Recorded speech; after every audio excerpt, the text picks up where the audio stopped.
you ever had one of those moments in the wild where you see something so unbelievable, you question your own eyes? I'm an avid hiker.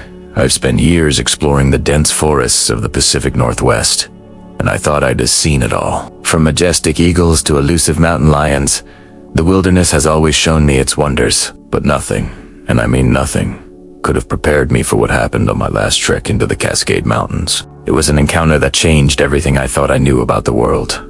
An experience so surreal it still sends shivers down my spine. It's the story of the day a baby Bigfoot tried to follow me home. It all started on a crisp autumn morning. The air was cool, filled with the scent of pine and damp earth. I'd set out on a solo hike, aiming for a remote waterfall I'd only seen on old maps. The trail was less of a path and more of a suggestion, overgrown and winding through ancient trees that blotted out the sun. It was perfect. The deeper I went, the more the sounds of civilization faded, replaced by the symphony of the forest. The rustling of leaves, the distant call of a bird, the gentle gurgle of a hidden stream. I felt completely alone, completely at peace. Or so I thought. After about 4 hours of hiking, I stopped for a break by a small clearing. I sat on a fallen log, sipping water and munching on a granola bar. That's when I heard it. A faint sound, almost like a whimper. At first, I dismissed it as the wind or a small animal, but it came again, a little louder this time. It was a soft, mournful cry, and it sounded younger. My first thought was a lost puppy, or maybe a bear cub separated from its mother. The responsible hiker in me knew I should leave it alone, that interfering with wildlife is a cardinal sin. But the sound was so plaintive, so full of distress, my curiosity got the better of me. I packed up my things and moved cautiously in the direction of the sound. It led me off the faint trail into an even denser part of the woods. Pushing aside a large fern, I peered into a small, mossy hollow at the base of a giant redwood. And that's when my heart stopped. Huddled in the hollow was a creature unlike anything I'd ever seen. It was small, maybe 2 feet tall, covered in shaggy, dark brown fur. It had large, expressive, dark eyes that were filled with tears. Its face was surprisingly human-like, with a small, flat nose and a mouth that was downturned in a look of pure sadness. It looked up at me, and another one of those soft whimpers escaped its lips. It was, for lack of a better word, a baby Bigfoot. My mind was racing. Bigfoot. Sasquatch. It couldn't be real. It was a myth. A folk tale told around campfires. Yet, here it was, right in front of me, looking utterly lost and terrified. It was so small, so vulnerable. The impulse to help was overwhelming, but what could I do? Where was its mother? The thought of a 10-foot-tall, protective parent crashing through the woods sent a jolt of fear through me. I scanned the surrounding forest, my ears straining for any sound of approach, but there was only silence. The little creature just sat there, shivering slightly, its big, sad eyes fixed on me. Slowly, carefully, I crouched down to make myself smaller. I didn't want to scare it. I spoke in a soft, gentle voice, the same way you'd talk to a frightened animal. "Hey there, little guy. Are you lost? Where's your family?" Of course, it didn't understand my words, but maybe it understood the tone. It cocked its head to the side, and the crying subsided a little, replaced by a look of intense curiosity. I broke off a small piece of my granola bar, the kind without any nuts, and held it out on my open palm. It was a risk, but it felt like the right thing to do.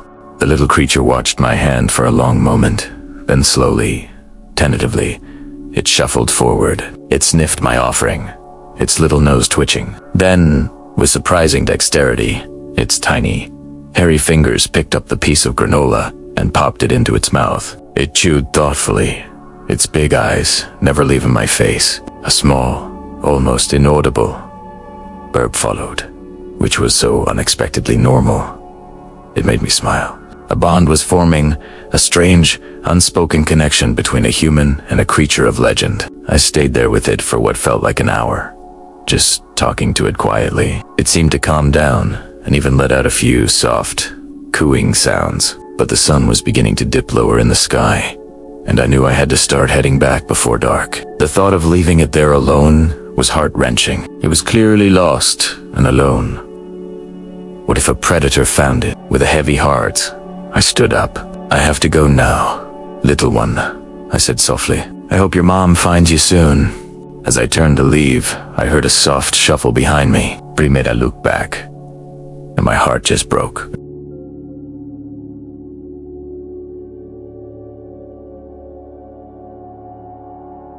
It wasn't a cry of fear, but a plea. A plea not to be left alone. It held out one of its little hands toward me, its fingers wiggling. It wanted to come with me. Every fiber of my being screamed to just scoop it up and take it home. How could I leave this baby to fend for itself? I could protect it, raise it, keep it safe. But my logical mind knew that was impossible. It was a wild creature, a species unknown to science. Taking it would be kidnapping. It belonged in the wild, with its own kind. And what would I even do with a baby Bigfoot? Explain that to my landlord. It was a fantasy, a dangerous one. So I did one of the hardest things I've ever had to do.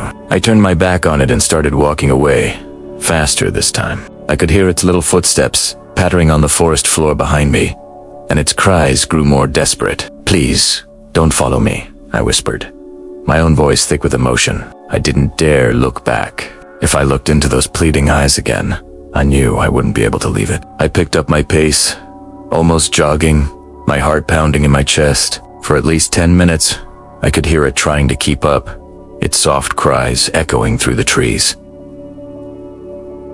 And then, finally, the sounds faded. Silence returned to the forest. I stopped, listening, hoping to hear it again, but there was nothing.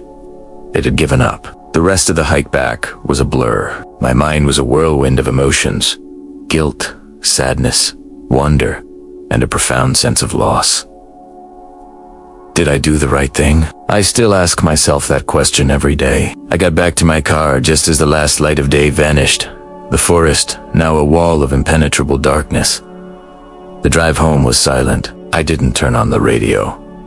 I just replayed the encounter over and over in my head. The image of its little hand reaching out for me is burned into my memory forever. I've never told anyone this story until now. Who would believe me? They'd say I was crazy, that I'd imagined it all. Maybe I did. Maybe it was a strange-looking monkey that had escaped from somewhere. Or maybe my mind, tired from the long hike, played a trick on me. But I know what I saw. I know what I felt.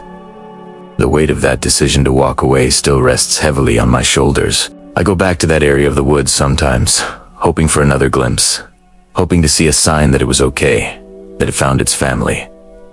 I leave granola bars on that same fallen log. They're always gone when I return, but I know it's probably just squirrels or chipmunks. Still, a part of me hopes. That day, the line between myth and reality blurred. The world became a much bigger, more mysterious place. I don't know if I'll ever see my little friend again, but I will never forget the day a baby Bigfoot tried to follow me home, and the impossible choice I had to make. It remains the most profound and heartbreaking secret of my life in the wild. Thanks for listening to my story. If you've ever had an experience you just can't explain, I'd love to hear about it in the comments. Don't forget to like and subscribe for more tailies from the trail.